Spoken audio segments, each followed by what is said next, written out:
hasta este momento, pues la literatura era vista como objeto en el sentido de que o la literatura se comprendía a partir del autor, o sea, el significado dependía de lo que el autor quería decir y de lo que podía decir de conformidad con su contexto. Luego viene este enfoque en el texto, ¿no? En la forma. Y luego viene este enfoque en el lector, ¿no? De que lo literario no es una cualidad que tenga el texto en sí misma, no es una característica del texto, sino es una cualidad que es atribuida por los lectores, ¿no? El mejor podcast de libros de todo el internet. Biblioteca Hexagonal. En MP3. Sean ustedes bienvenidos y bienvenidas a un episodio más de Biblioteca Hexagonal. Estoy aquí con el doctor, que no es doctor, Ulises León. Y en esta ocasión vamos a hablar de un libro muy bonito que se llama Una introducción a la teoría literaria de Terry Eagleton. Doctor León, ¿cómo está usted? Doctor, que no es doctor, Carlos, un gusto estar con todas y todos quienes nos escuchan en un episodio más de esta Biblioteca Hexagonal. Recuerden que ninguna reseña ni comentario sustituye a la lectura directa del libro. Un libro de teoría literaria, como su nombre lo dice, Carlos, y que leímos hace ya muchos años. Yo lo leí por recomendación del profesor Eduardo Casar, ese que salía en La Dichosa Palabra, el que nos da clases en la Facultad de Filosofía y Letras. Y pues me parece un texto bastante completo para acercarse a quienes intentan responder la pregunta de qué es la literatura. Carlos, ¿qué nos puedes decir de Eagleton? Eagleton es un teórico y crítico literario que nació en Inglaterra en el 43, estudió en Cambridge y ha sido profesor en diversas universidades. Además, pues es un autor que le gusta mucho pues participar en la discusión pública.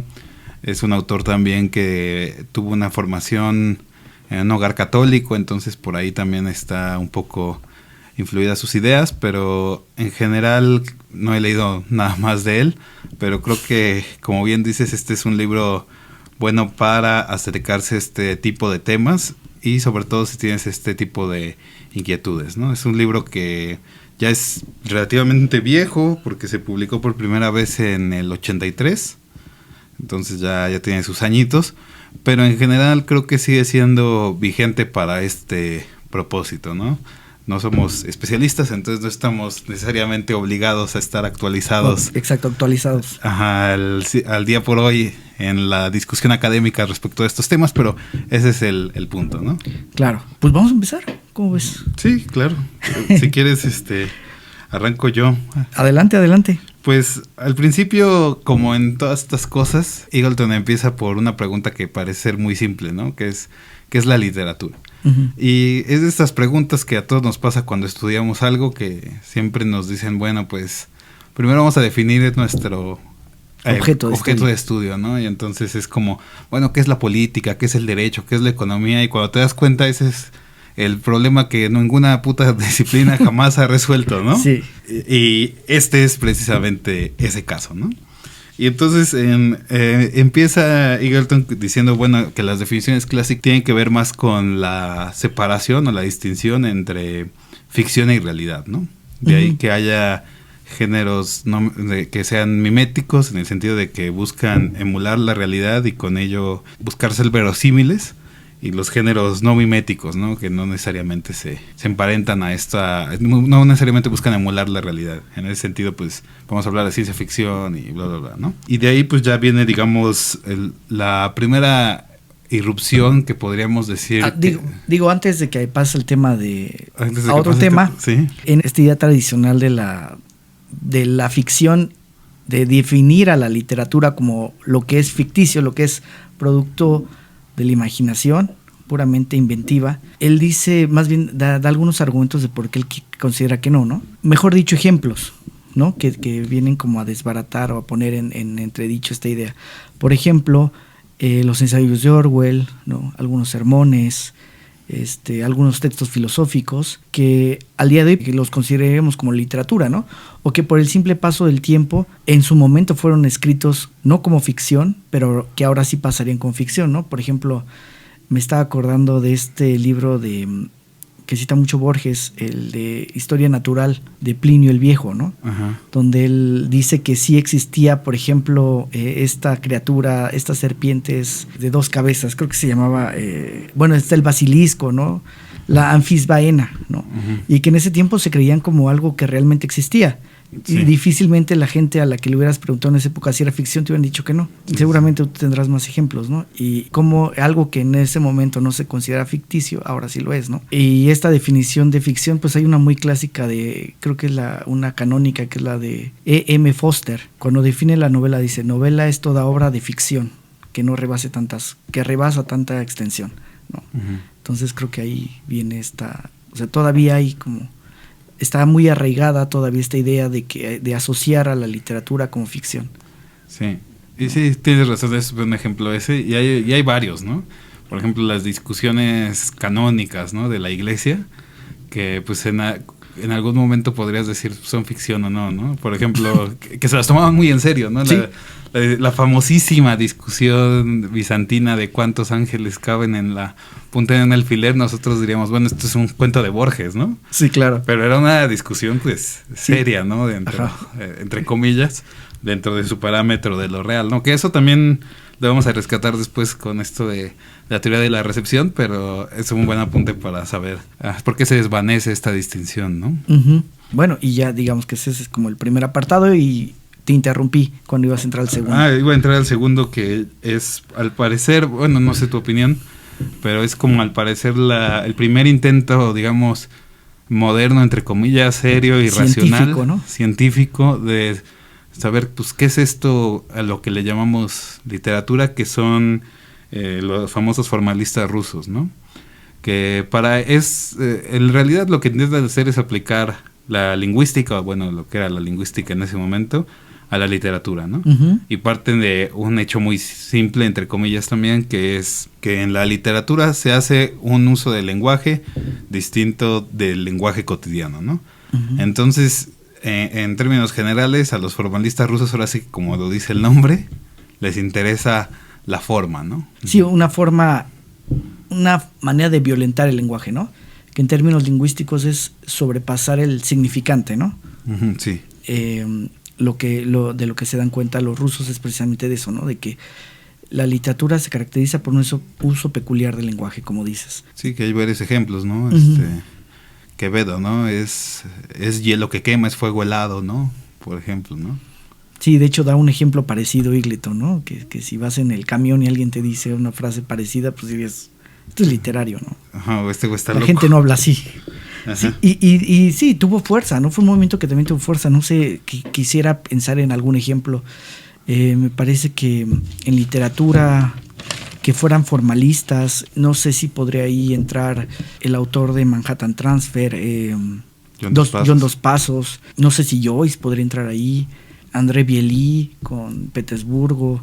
No sé si tú tengas algún de estos escritores que estaban obsesionados con la parte formal. No, pues yo creo que hay muchos, pero más bien creo que no es tanto que sean como formalistas los autores, ¿no? Sino obviamente se ven influidos por estas ideas, uh-huh. Pero esto es como más los de fuera, ¿no? Sí, este es un método de estudio de la literatura. Sí, y pues nada más como ventana temporal, pues esto es, digamos, inicios del siglo XX hasta inicios de la Unión Soviética con Stalin, ¿no? Uh-huh. No sabemos muy bien por qué, solo se puede especular, pero con Stalin dejaron de pasar estas cositas, ¿no?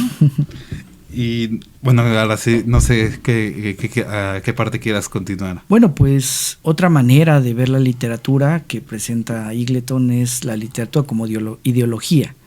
Por ejemplo, cuando dicen frases como la literatura es aquello que es de buen gusto, ¿no? Ah, sí. O llamar la literatura, incluirla dentro de las bellas artes, ¿no? Con esta carga valorativa de lo que es bello y lo que no es bello, ¿no? Entonces dice Eagleton, bueno, esto es una forma de ver la literatura como ideología, porque al final solo vas a incluir en el canon, ¿no? O dentro de la definición aquello que vaya de acuerdo con los valores y con las opiniones de cierto momento. Sí, y con la valoración, ¿no? Por ejemplo, uh-huh. Pienso en la literatura latina, ¿no? Que Virgilio es así como wow, ¿no? Y la escritura de la épica en estos, me parece que eran hexámetros, era como wow. Y todo lo que está fuera de eso, por muy chingón que sea, era como de, pues es menos, ¿no? Es literatura de segunda, ¿no? Sí, y mira, igual podría aplicar ahorita, ¿no? ¿Qué podría ser? Pues lo que esté de acuerdo con, a riesgo de sonar polémico, lo que esté de acuerdo con políticas LGBT, feminismo, de este tipo de denuncias o historias que estén a favor. Me parece que también se ganan ciertos premios, se ganan cierto tipo de publicaciones. Sí, pero ahí yo creo que el caso es como diferente, ¿no? Porque ahí hay una especie de inversión, porque esas literaturas que mencionas pues empezaron siendo como literatura subalterna, ¿no? Todo el tiempo, desde la historia de la humanidad se ha escrito desde estos puntos de vista, pero siempre fueron marginados, ¿no? Y ahorita pues hay grupos que ya dicen, pues eso está chido, y le dan como el flip. Sí. Y entonces ya es así como de, ahora esto es lo chido, ¿no? Pero pues eso siempre ha existido, por ejemplo. Sí, siempre ha existido. Digo que es un ejemplo de cómo ahora eso es lo bello, ¿no? Sí, un sentido estético. Sí, que hay una, o sea, para bien o para mal, esto es ideológico, ¿no? Sí, por eso es literatura como ideología, ¿no? Sí, exacto, sí. No, sin prejuzgar sobre esas ideologías, ¿no? Sí, ni sobre el contenido de los trabajos, ni nada, ¿no? Ni de su calidad, ¿no? Sí, claro. Que podría ser cuestionable o no. Sí, exacto, como todas las literaturas, sí. Ahí, eso que dices, viene, no sé si me estoy saltando mucho del libro. No. Pero viene después en algo que se va a llamar la teoría de la recepción, ¿no? Que eso a mí me parece muy interesante, no porque esté de acuerdo, sino porque digamos que hasta este momento, pues la literatura era vista como objeto en el sentido de que o la literatura se comprendía a partir del autor, o sea, el significado dependía de lo que el autor quería decir y de lo que podía decir de conformidad con su contexto, que no es que esté mal, pero es una interpretación muy chica en el fenómeno de la literatura, ¿no? Por ejemplo, en el fenómeno de la teoría, en la teoría política, por ejemplo, yo creo que ese método sí es útil, ¿no? O sea, no decir, bueno, pues Hobbes, Maquiavelo y demás quisieron decir esto, y era lo que podían decir con su tiempo y no sacarse así como mamadas de que el lobo es el lobo del hombre y pendejadas, ¿no? Creo que ahí es útil, pero en la literatura no. Luego viene este enfoque en el texto, ¿no? En la forma, que es lo que decíamos de los formalistas, y luego viene este enfoque en el lector, ¿no? De que lo literario no es una cualidad que tenga el texto en sí misma, no es una característica del texto, sino es una cualidad que es atribuida por los lectores, ¿no? Y lo que decías al principio, ¿no? Una obra puede ser percibida como literaria con el paso del tiempo, ¿no?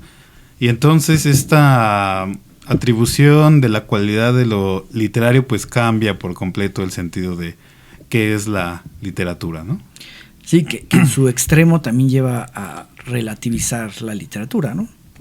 Sí. Ya cualquier cosa pues es literaria si para mí me transmite ciertas impresiones, ¿no? Si yo lo considero así.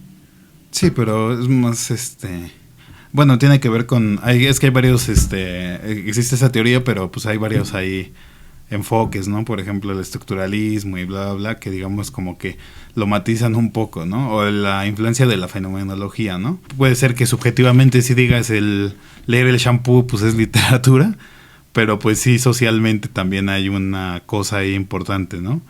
Es porque todo está cargado del sentido también social que le damos a las palabras y a lo que decimos que es arte, ¿no?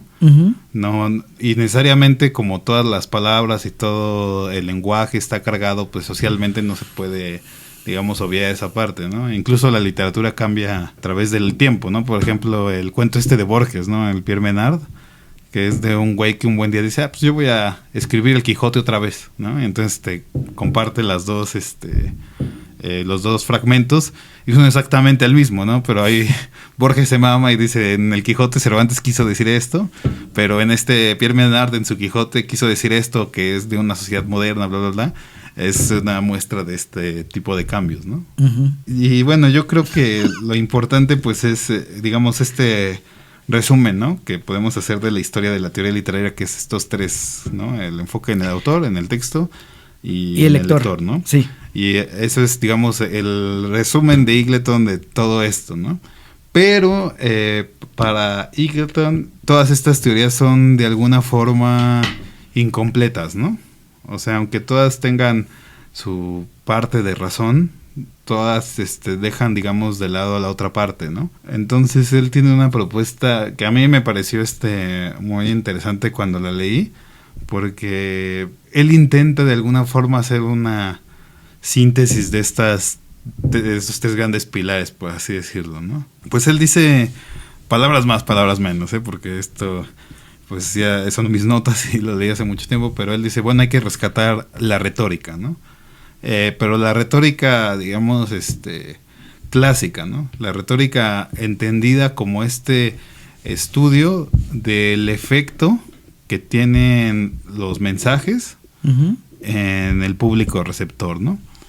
Entonces ahí dice Eagleton, bueno, pues aquí se toma en cuenta, la retórica toma en cuenta todo, ¿no? Toma en cuenta el mensaje en sí mismo, que sería la concentración en el texto, toma en cuenta al autor, ¿no? La posición en la que está enunciándose el autor, cómo da el mensaje, etc, etc. Esto que le llaman en retórica el talante, toma en cuenta también el efecto que va a producir en el lector, ¿no? Entonces, digamos que ese es lo que hacía la retórica era, bueno, pues tú puedes usar estas técnicas y estas técnicas van a producir este efecto en el lector, ¿no? Bueno, en el auditorio en ese caso, ¿no? Porque era sobre todo para discursos. Entonces, para Eagleton, este rescate de la retórica lo que va a hacer fundir estas teorías, ¿no? Y esto es nada más, de nuevo, esto es una introducción, el mismo título lo dice, pero de nuevo esto es nada más, pues prácticamente una guía, ¿no? Porque Eagleton, pues, yo no he leído nada más de él, no sé si desarrolle más esta idea en un libro ya serio, académico, de este tipo de teorías, pero a mí me parece que es una buena propuesta, una propuesta interesante. Sí, como dices, porque hace una síntesis de las escuelas más destacadas de la teoría literaria, ¿no? Sí, como comparto contigo esa conclusión, me parece que es una buena postura elegir a la retórica, la teoría del discurso como una buena salida, ¿no? ¿Hay otras teorías literarias, Carlos, que se te vengan a la cabeza que...? No, fíjate, a mí en lo personal, yo creo que como que muchas veces estas discusiones están separadas muchas veces de la práctica que ocurre. O sea, creo que más bien debería ser más pragmático el enfoque, ¿no? En el sentido de tales personas consideran que tal literatura es tal y tales personas consideran que tal literatura no es tal, porque si ya nada más estamos en la abstracción, pues obviamente podemos plantear lo que queramos, ¿no? Y podemos poner los ejemplos para los que nos alcance nuestro bagaje literario o cultural, pero no estamos en lo pragmático, ¿no? Yo no he visto, por ejemplo, no tampoco es que haya buscado mucho, ¿verdad? Un estudio que diga 50% de la población considera que la literatura es tal. No existe eso, ¿sí me explico? Esto es teoría, ¿no? O sea, me gustaría ver algo más aterrizado, porque aparte la valoración pues tiene mucho que ver con, otra vez, contextos sociales históricos, ¿no? Claro. Pienso, por ejemplo, en esta mamada de la rata con Tiner, ¿no? No sé si has visto ese mame en internet. No, bueno, no lo veas, güey. Pero el punto es que yo digo, bueno, esto es una mamada, y hay gente que dice, uff, esto es alta literatura, ¿no? O hay gente que podría decir malamente, no sé, pues es que la literatura LGBT o la literatura antirracista o bla, bla, bla, es una mamada por el solo hecho de que tiene estas ideologías, ¿no? Y es como de, pues, no, o sea, espérate y hay que ver cuál es la opinión que tiene la gente y por qué está teniendo esa opinión y bla, bla, bla, porque estas valoraciones son lo que hacen la literatura, ¿no? Y también los actores reales, ¿no? Porque en realidad, pues, nosotros los tragamos como literatura lo que las grandes editoriales digan que son literatura, ¿no? Esa es otra muy importante que no la veo aquí, ¿no? Esto es teoría y esto es lo que ha discutido la academia, pero en lo real, pues... Bueno, es parte también de concebirla como ideología, ¿no? Al final del día. Sí, pero creo que un poco lo que Lo que faltaría elijan las editoriales. lo que faltaría un No. poco con esto de sí, con esta tomar en cuenta, no digo que Eagleton no lo haya pensado o que alguien no lo haya pensado, pero sí decir, bueno, pues hay quien impone agenda y quien no. Sí, claro. O sea, quizás esos estudios a mí me interesarían un poco más, ¿no? Bueno, y para quien nos escuche que estudie letras o haga investigación en filología y tiene un tema que propone el doctor Carlos. Y no sé si tengas algo más que agregar antes de...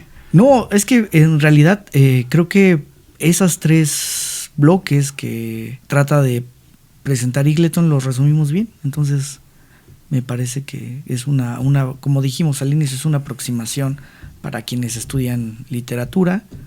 Sí, Creo que es de más bien para cajón, ¿no? quienes Creo que incluso es un texto obligatorio en para la los- licenciatura. Ajá. Creo que lo agotamos bien, Carlos. Sí, pues bueno, muchas gracias por escucharnos y hasta la próxima. Gracias, doctor. Hasta la próxima.